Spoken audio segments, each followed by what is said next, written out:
Hai semua, raya dah nak dekat ni, mesti masing-masing dah plan nak masak apa menu raya nanti. Jom cuba masak masakan tradisi negeri Kedah ni, iaitu daging masak bersama atau ada yang panggil rendang Kedah.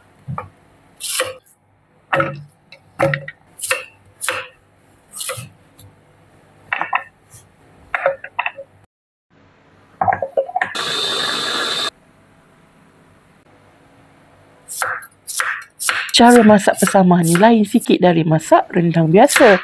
Resipi ni hanya guna bawang, halia dan rempah ratus kisar. Sebab tu kena pakai rempah yang berkualiti.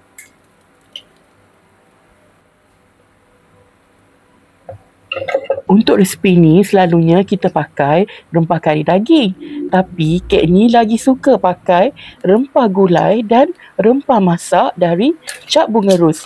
Sebab kualiti rempah Cap Bunga Ros ni sesuai untuk masakan tradisi Melayu. Gabungan dua jenis rempah ni memang harum, wangi je masa tengah masak bersama ni.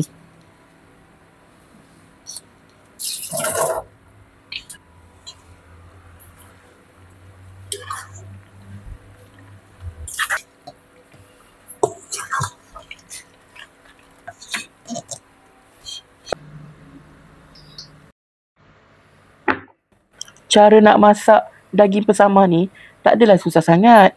Bila dah panaskan minyak dengan minyak sapi tu, boleh tumis rempah biji, daun pandan dan juga serai. Kemudian masukkan bawang dan halia yang kita dah iris nipis-nipis. Tumis sampai garing dan wangi. Baru masukkan daging yang kita dah perap tadi.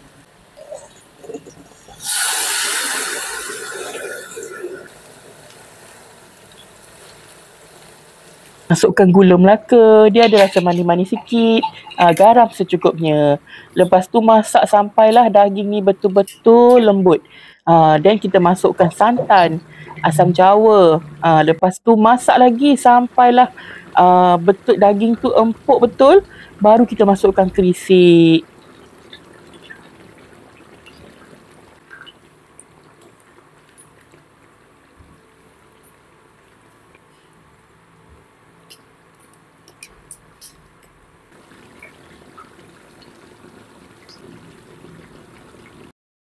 Bila dah masuk kerisik tu, kuah dia akan jadi lebih pekat.